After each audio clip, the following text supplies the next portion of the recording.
Anh nhận được con nồi khách báo là cơm sống nhá.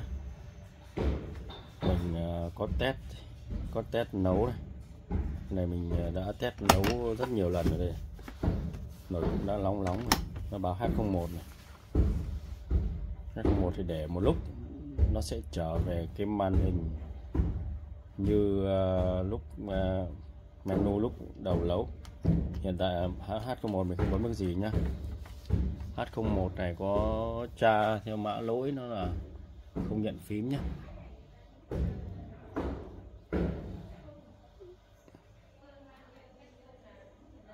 Không nhận phím, nhận lệnh từ điều khiển đấy.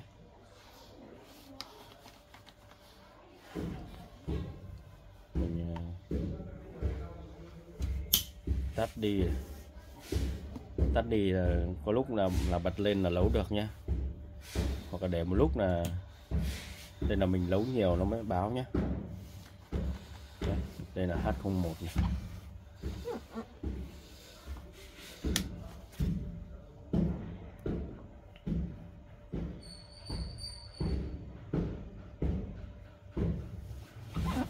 Đây mình đã test và nhiều lần nó nấu, nó cũng có lần nấu được lúc không nhá, đang nấu dở nó lại ngắt nhé.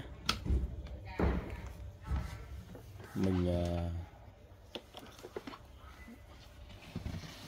sẽ tháo ra để xem nó thực tế là nó bị như nào. Tại vì trong đầu mình thì cũng đoán ra vài cái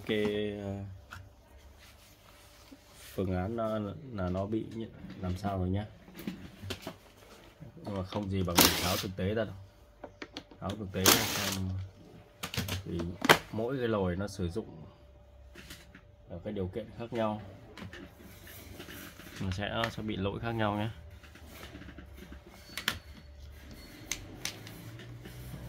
Các bạn có thể check xem có đứt dây nào không nhé. Khi nó đứt dây đây mà nó báo như vậy,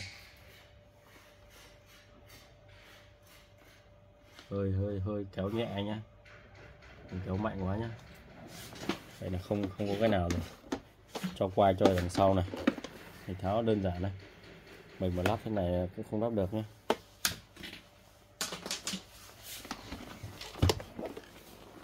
Dòng này xoong dày mà nấu cơm khá là ngon luôn. Cái thiết kế xoài này thì là nó kế thừa từ cái dòng Sanyo, vì hãng Sanyo ấy, về cái mảng nồi cơm này thì đã được hãng Panasonic mua lại nhé.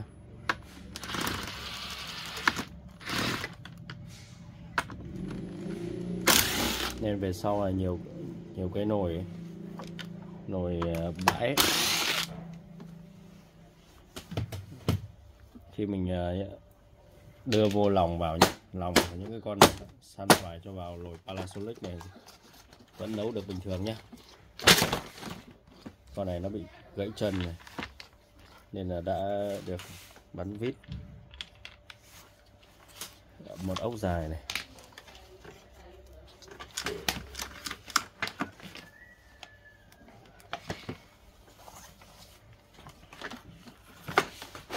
Cái này mình sẽ tháo toàn bộ ra để cho nó dễ làm.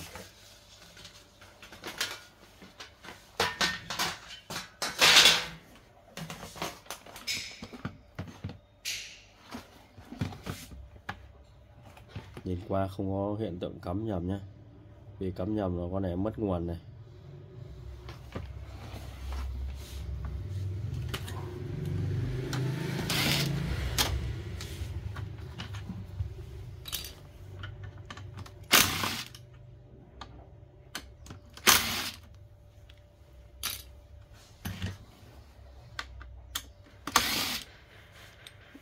Dòng Panasonic thì đời cao hơn này là đã thiết kế nó cũng thay đổi rất nhiều so với dòng San xoài trước đây nhé.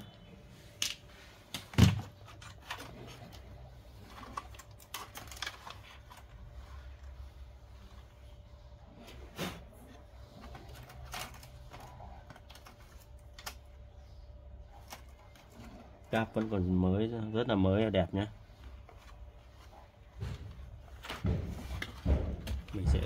Mình sẽ tháo luôn cặp khiển ra để kiểm tra một lượt luôn nhé.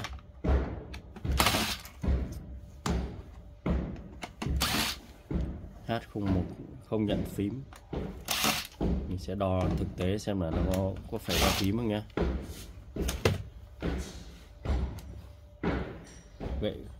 Gãy cánh quạt này. Đó, quạt này thì mình sẽ thay nhé. Gãy một cánh này, mà thực ra là gãy hai cánh ấy. Và đã có cái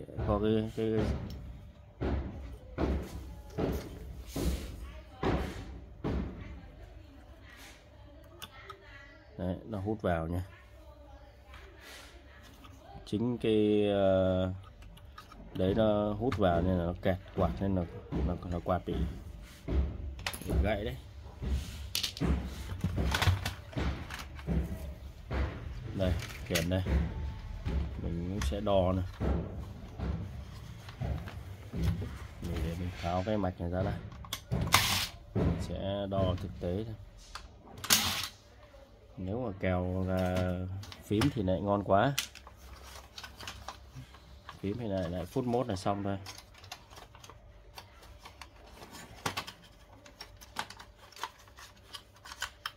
Đôi khi cuộc sống gặp phải những cái điều đơn giản là mình cũng đỡ stress nhé. Sống như nào cũng phức tạp quá, mà hôm mang mệt mỏi mà làm những cái con khó ấy, đầu óc nó không được nhanh nhạy như ngày thường là cũng mệt đấy.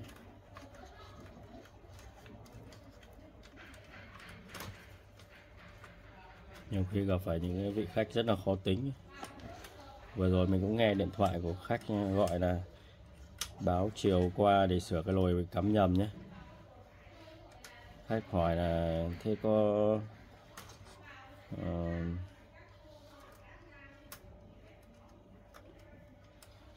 sửa được không, thế này thế kia, nhưng mà mình cứ bảo mang thực tế qua nhé. Vì mỗi một đời nồi khác nhau, cách thức cắm nhầm hay là nồi nó khác nhau, nó sẽ gây ra hiện tượng khác nhau nhé. Có những dòng là cắm vào là sẽ không sửa chữa được nhé, lúc đấy chỉ thay thế bo mạch mới. Thì tại sao cái phân biệt giữa thợ chuyên và thợ không chuyên là người ta sẽ báo cho bạn là loại này là thay thế, là cần phải thay bo luôn, và loại này có cơ hội sửa chữa. Chứ nhiều khi mang đến thì cứ cho vứt loay hoay để hàng tháng rồi, mà nhiều khi cũng nhiều con khó thật đấy. Cáp vẫn xi hai chân này, vẫn rất là đẹp nhé. Cáp này thay mới rồi.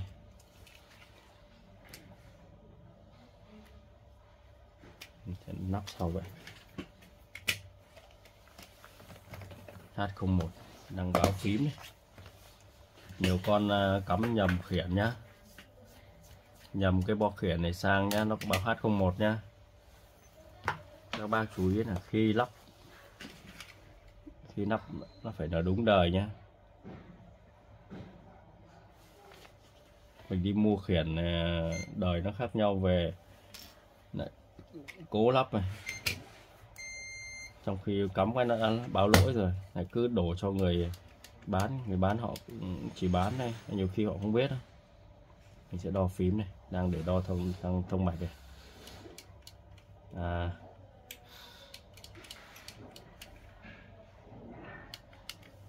Phím 1 phím không lên này,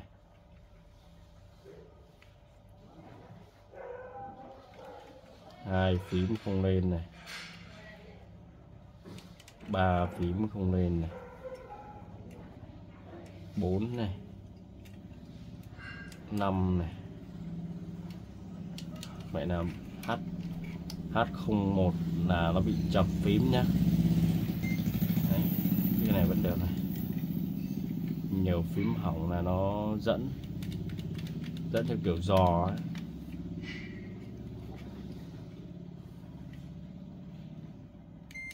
Chứ thực chất là khi mình ấn nấu thì phím nó hỏng thì nó không ấn được, thì nó có kết nối được đâu, nó cũng liên quan gì đâu. Nhưng mà mình đo mình thấy phím nó đang hiện tại nhiều phím nó không hoạt động nhá, nên mình sẽ tháo phím ra, mình thay mới. Thay xong mình sẽ cắm và test cho các bác xem nhé, xem thực tế nó bị làm sao. Vì nhiều khi báo mà đăng là lỗi nó một lẻo mà. Con này báo phím không kết nối thì bấm được phím thì hiện tại là đúng thôi.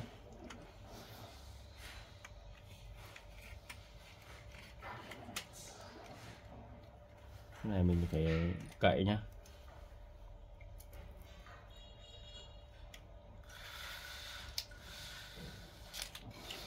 Cậy cái bộ phím này ra.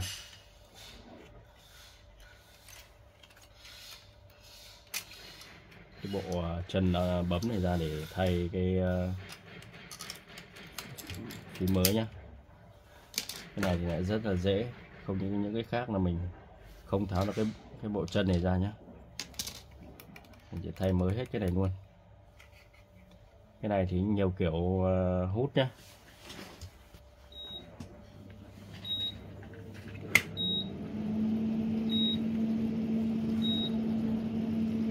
Nhiều bạn thì sẽ hút từng cái một, hút như kiểu này. Đây hút như này, đây hút như này.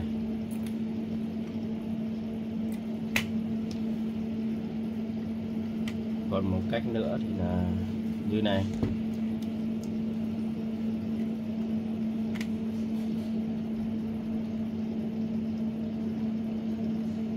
Hàn vào rồi lại hút từng chân một.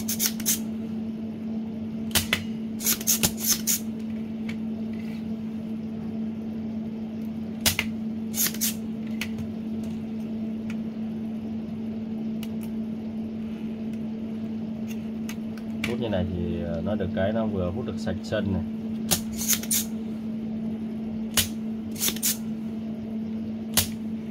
Còn mình sẽ chia sẻ cho các bạn một cách em nghĩ là nó sẽ ok hơn đấy. Cắt hết luôn.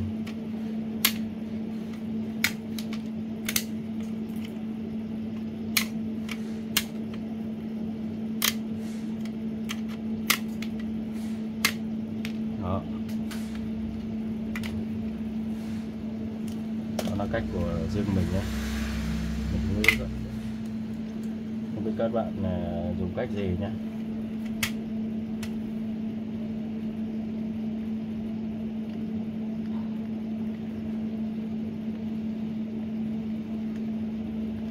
Các bác nào có cái cách nào hay hơn thì chia sẻ với em dưới comment nhé.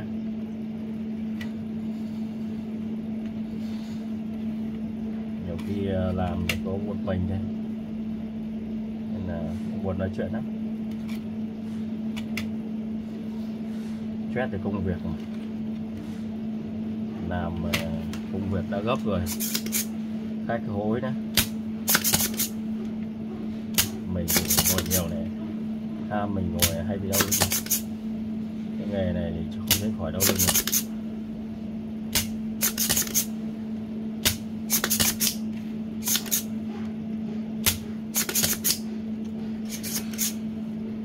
Hút như này thì nó có cái chân sắt, nó bị hút vào trong bên trong nhá, nên là hơi kẹt.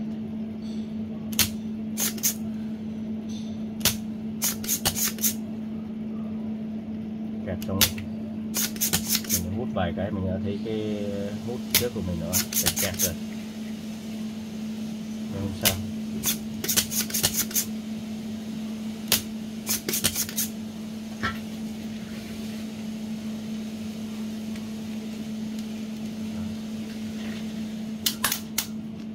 nó có cái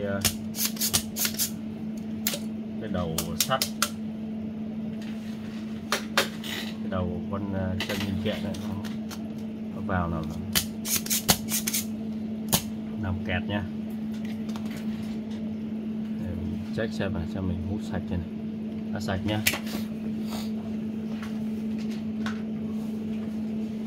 Mình sẽ thay phím xịn nhá, phím xịn của hãng Panasonic luôn đấy.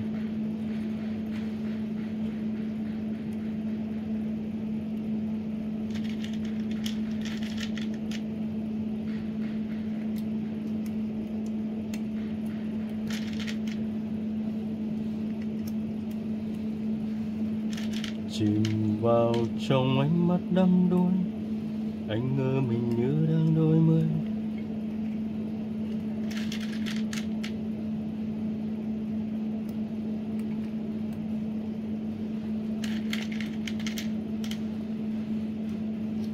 Thay như này thì đảm bảo là ngon luôn đấy. Phím xịn, bền đến lúc hỏng nhá. Này nhiều bác không chuyên không có phím xịn để thay cái phím tàu 2 chân ấy. Phím đấy thì độ lẩy nó kém nhá, nó cứng hơn, không được mềm mà phím nó dễ bị giò chọc luôn nhá. Nhìn qua một lượt xem là cắm hết rồi.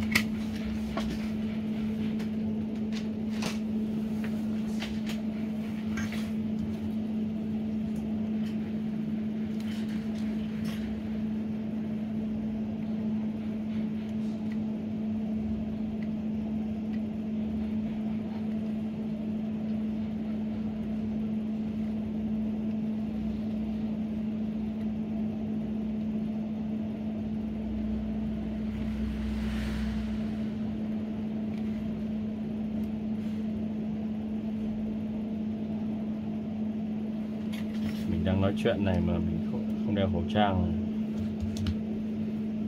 mùi tiếc cũng khá là nhiều nhé.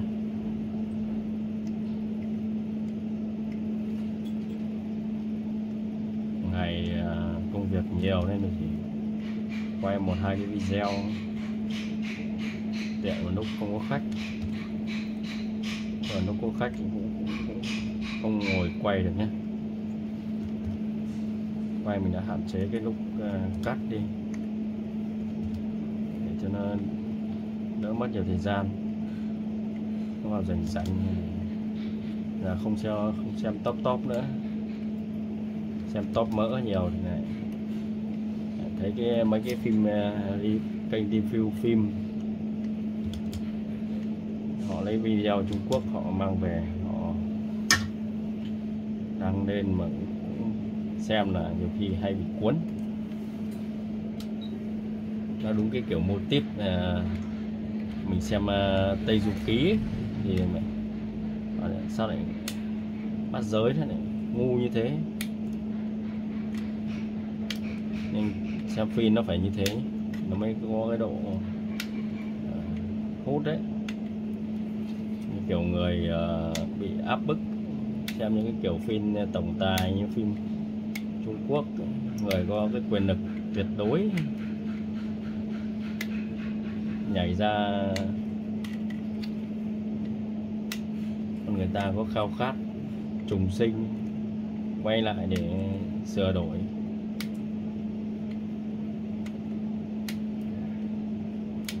Tự nhiên là trong đấy nó sẽ thỏa mãn là cái khao khát của con người là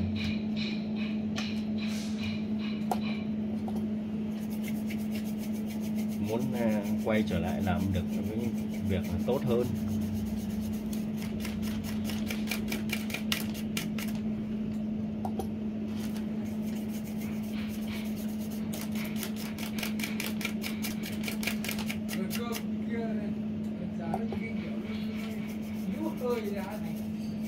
Vâng, sau bác con mang vào xong có gì rồi cho chưa nhá, chưa cơm kia thôi. chưa cơm thì bỏ thôi, chiều cho xem đâu.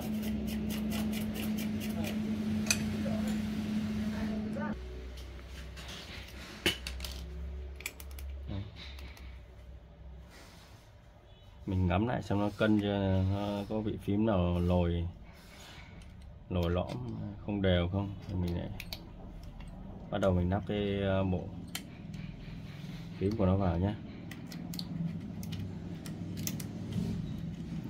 Cái này do mình không bóc cái mặt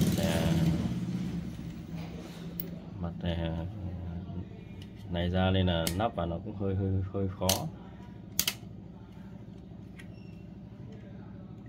Tháo ra nhiều khi bóc này nó lại bong mất cái tấm phim ra, nó lại nhom nhem. Mình làm quen thì mình vẫn lắp được. Mình không muốn mất thời gian nhiều nữa chứ còn.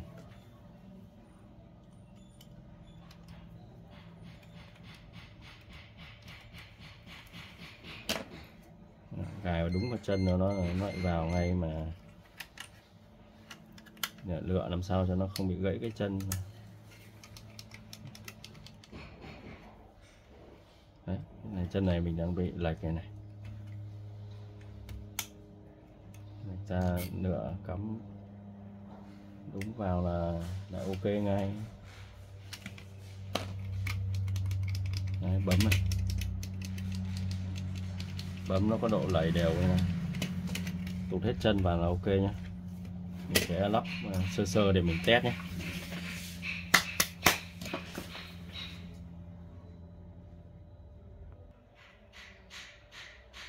Giờ mình nhìn kỹ này, nó gãy 2 cánh bên này mà 1 cánh bên này là 3 cánh này. Nên là mình thử test, mình vẫn giữ nguyên nhé, giữ nguyên để mình test xem là cánh đấy nó có bị ảnh hưởng gì không nhá.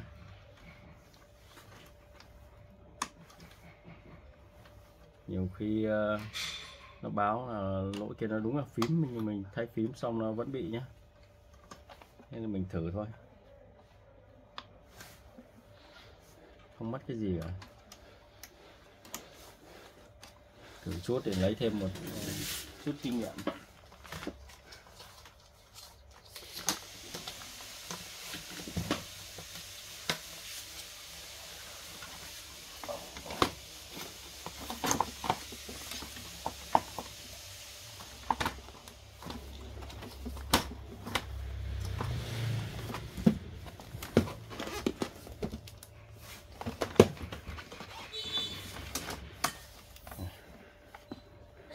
Cắm luôn nhá, thì phải thay phím đây, không an toàn thì cắm qua ống chống có chập, ống chống có tải này, vẫn báo H01 này.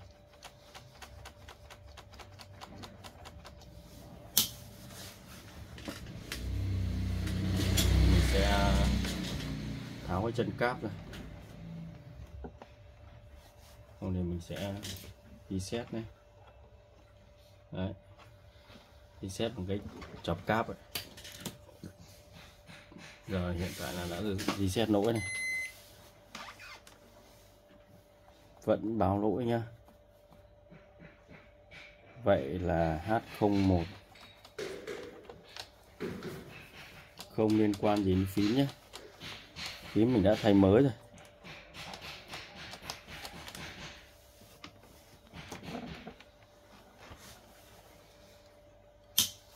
Giờ mình sẽ đo xem cảm biến này, check những cái gì mình có thể check được nhé.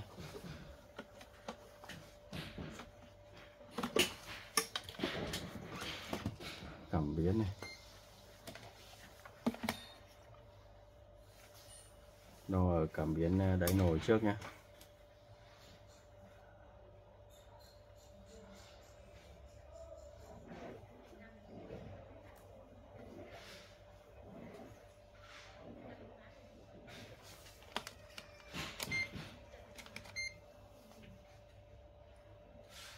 Không lên này,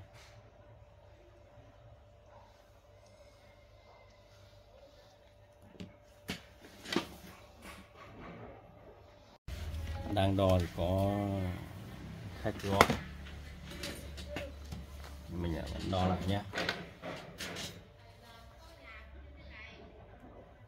2 cái dây màu đen đấy nhá, là dây cầu trì nhiệt nhá, đo thông này, đo 2 chân cảm biến này,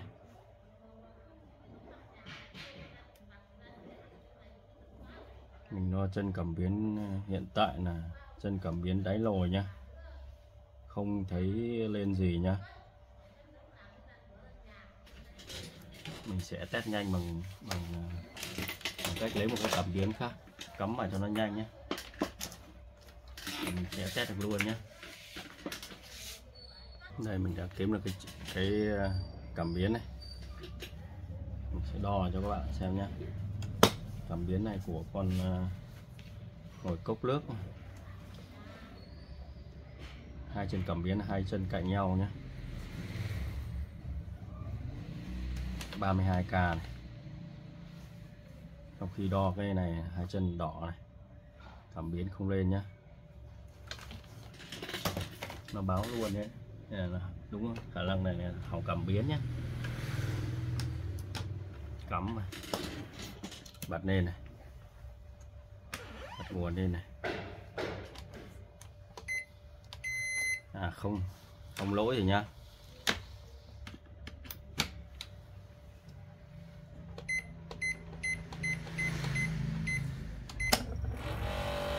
Đấy, quạt kêu này. Quạt kêu như này là mình phải thay rồi. Dòng đã ăn này. Mình tắt đi, mình thay quạt, thay cảm biến nhé. Vậy là H01 nó bị cảm biến nhé, nội cảm biến nhé.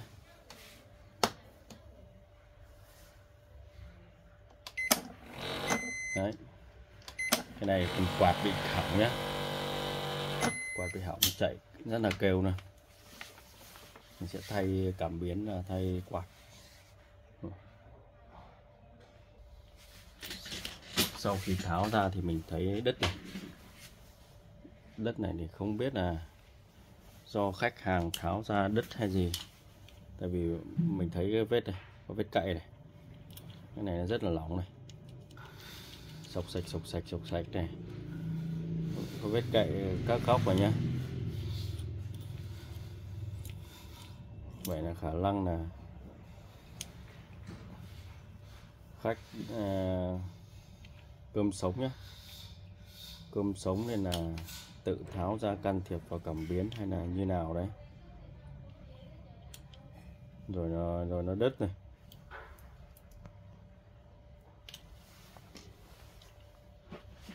Dòng này thì cơm sống thì nó rất ít nhá. Mà khách bảo đang nấu là nó ngắt nguồn nhé. Rồi mình sẽ test lại nhé. Mình sẽ test và kiểm tra lại mạch. Thì như thế này là mình chỉ được bắt được cái bệnh là sau khi khách đã can thiệp vào thôi, cũng chưa bắt được cái bệnh lúc ban đầu mà sống cơm nhá. Khách kêu sống cơm đấy, nhưng hiện tại là đang lỗi là lỗi cảm biến này. Phím lỗi là mình cũng sửa rồi nhá.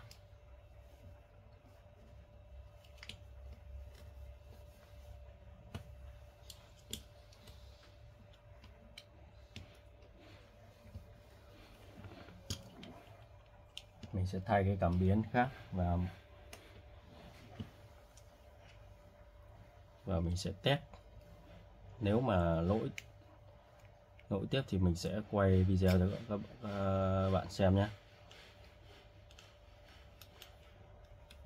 Còn không thì bạn có tham khảo cái lỗi này nhé.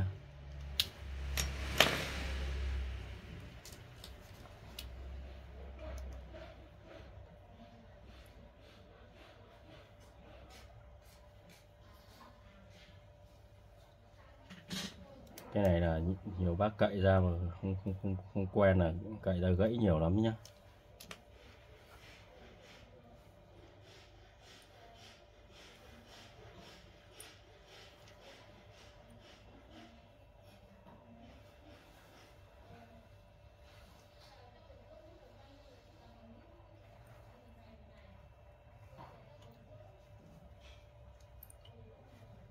Đây cảm biến này mình sẽ thay cái cảm biến khác này.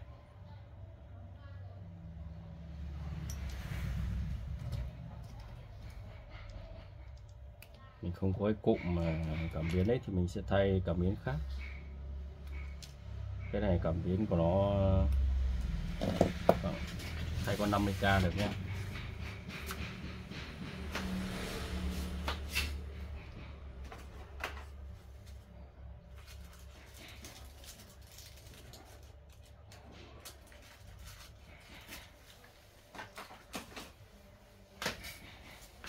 Năm 50k nó sẽ cao hơn cái con zin của nó là 40k một chút, nhưng mà không ảnh hưởng gì nhé.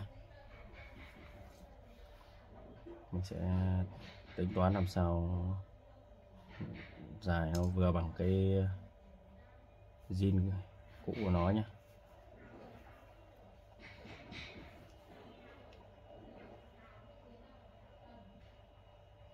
Con cảm biến này nó sẽ to hơn cái cảm biến zin của lồi một chút. Đây, con của nó này bé nhé.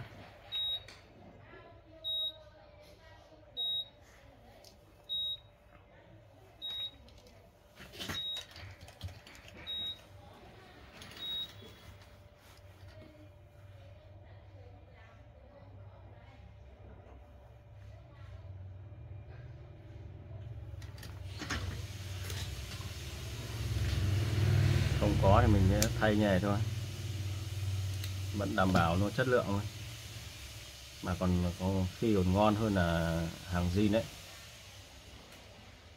Hàng này cảm biến này em mua hàng chất lượng nhé, hàng chất lượng mà hàng mới thì mình thay vào thì nó còn đảm bảo hơn là hàng zin nhé. Nhiều bác cứ phải cái gì cũng zin, cái gì cũng phải zin đét. Zin mà không phải lúc nào cũng ngon nhé. Zin mà nó đã qua thời gian sử dụng rồi thì cái chất lượng của nó đã giảm rồi, thì không thể bằng những cái mới được nhá. Mới mà ngon nhá, nhiều khi nhà sản xuất người ta sản xuất thì cũng đã tính được rồi cái giá thành mà lắp một con linh kiện hay bất cứ cái ốc hay là không ốc là họ đã tính rồi nhá, để giảm chi phí nhá. Nên là không cái gì là họ làm tốt nhất có thể nhá.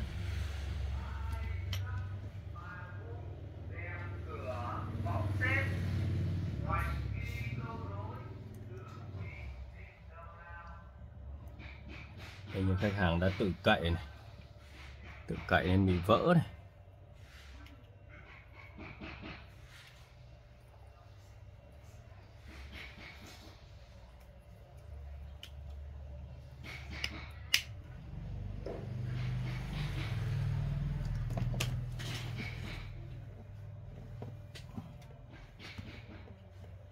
Cậy cái con cảm biến của lồi Pana này cũng rất là dễ gãy nhé. Mình dù quen ra tay thật nhưng mà nhiều lúc làm cũng gãy, chứ chưa nói gì các bạn là thợ không chuyên nhé. Đây nó có một cái nhựa ở đây nữa này, cái mỏm nhựa ở đây móc sang đây này để giữ cái dây này nhá, cũng bị gãy rồi nhá.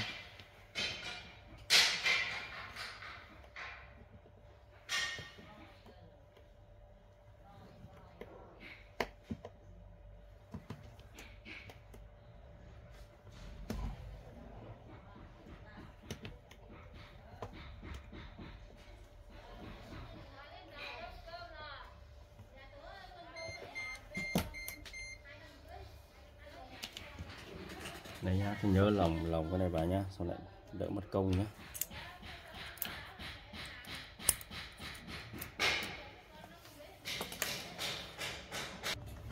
Này, cách tự thay này, gắn keo lến vào này.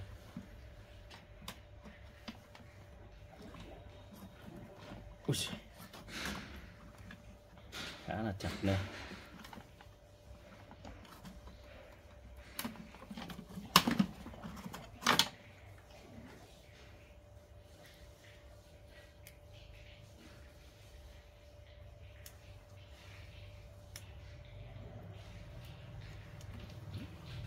Mình vừa tháo cái quạt ở trên con Panasonic nó hơi ngắn dây nhá, sẽ đảo dây từ cái này sang. Thế còn nó là một nhá, 20V 0,1A này, 20V cũng 0,7A, thay được cho nhau nhá.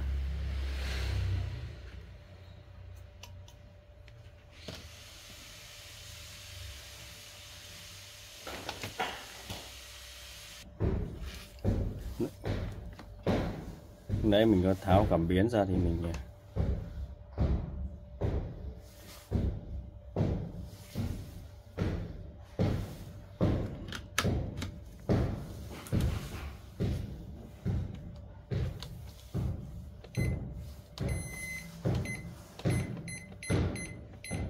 có quên cái miếng nhựa thì mình đã lắp lại, tháo ra mình lắp lại nhé. Đó, đã thay quạt mới này, dòng ăn 12,5A này. Vậy theo mình suy đoán thì là do H01 là do khách tháo ra tự xử lý cảm biến nhé.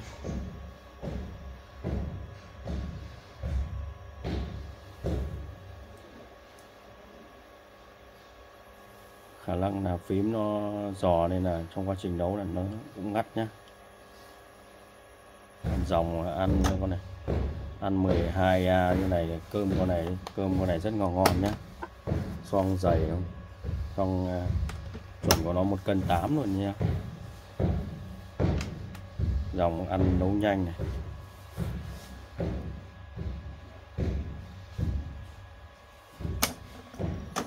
Quá trình đóng và áp suất này ăn 13,5A luôn này, khóa này.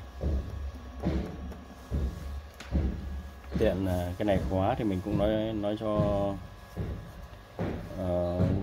những bác dùng cái nồi như này nhá, trong quá trình nấu là cái khóa này nó đã khóa vào và chống mở nhá. Cái này mà trẻ con hay là những người không biết là sẽ cố tình dí cái này để mở nồi nhá, thì là nó sẽ bị gãy cái lẫy này nhá.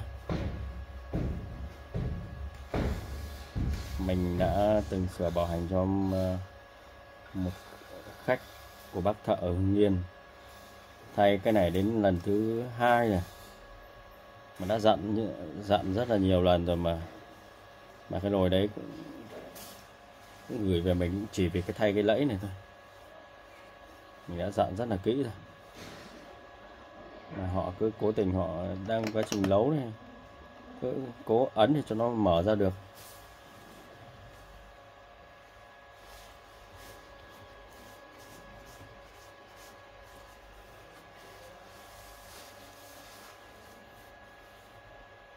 Cái dòng này rất khi là mình chưa thấy con nào sống cơm đâu.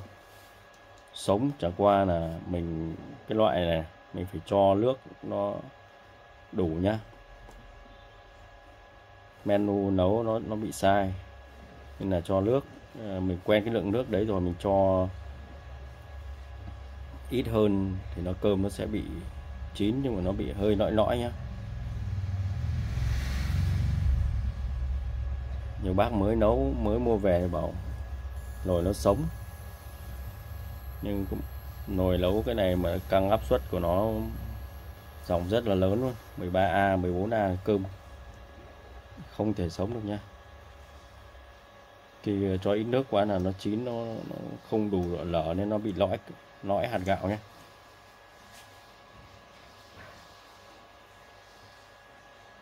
Cái này mình sẽ tắt video để cho nó chạy chuyển ổ để cho mình sẽ lắp hoàn thiện nhé.